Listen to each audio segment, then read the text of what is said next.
Hora de Breaking News, acaba de sair o dado de pesquisa mensal de comércio do IBGE, dados de vendas do varejo de dezembro. O setor contraiu 0,4% no mês do Natal, muito pior do que a expectativa de queda de 0,1%. Em novembro, as vendas cresceram cerca de 1%. Os dados do varejo saem um dia após os dados de atividade do setor de serviços. Eles também tiveram queda de 0,4% e frustraram as expectativas do mercado, que esperava uma queda de apenas 0,1%. Então temos mesmo cenário. Expectativa, pequena queda, 0,1%. Realidade, 0,4%, desacelerando de forma um pouco mais intensa. É basicamente o mesmo comparativo entre serviços e comércio, mostrando uma desaceleração da atividade no final do ano passado, em dezembro. Para os dados de comércio especificamente, a gente pode talvez ver um efeito maior para a Black Friday, que acabou consolidando várias vendas no mês de novembro. Este mês de novembro, lembramos, também foi surpreendente, crescimento de 1% para o varejo aqui no país e acabou minando algumas compras que ficariam para o Natal. Bora dar uma olhadinha na pesquisa mensal de comércio. Temos alguns setores que acabaram prejudicando e beneficiando estes dados. O dado geral é 0,4%, desacelera neste último dezembro e em 12 meses 1,6% de crescimento, ou seja, traduzindo, apesar dessa desaceleração final, no ano vimos o varejo vendendo mais do que em 2024. Quanto mais? 1,6%. Destaques dos itens que acabaram contribuindo para este resultado. Vamos para os maiores pontos negativos desta conta. Artigos farmacêuticos, médicos, ortopédicos e de perfumaria caíram 5,1%.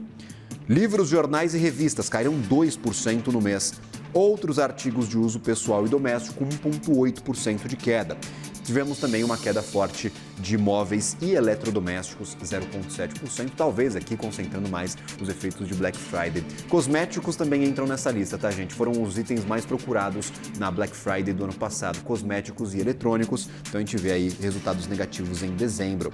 Mas o consolidado do ano para estes itens ainda é muito positivo. Por exemplo, móveis e eletrodomésticos subiram 4,5% em volume de vendas. E estes artigos farmacêuticos, mesmo com a queda do último mês, subiram 4,5% também. Quero trazer aqui o resultado consolidado da pesquisa, só para a gente dar uma olhada geral nos números. 0,4% do comércio varejista e o varejista ampliado caiu mais, tá? 1,2% de queda. O varejo ampliado conta com material de construção e também com varejo de automóveis e autopeças. Então temos estes dois itens que são adicionados à conta do IBGE e acabaram demonstrando um enfraquecimento maior. Claro, vamos descobrir se foram os automóveis que puxaram essa conta por conta da taxa de juros. Volto àquela tabelinha que a gente estava olhando anteriormente, agora sim com foco maior no varejo ampliado. Vou colocar agora em tela para vocês acompanharem.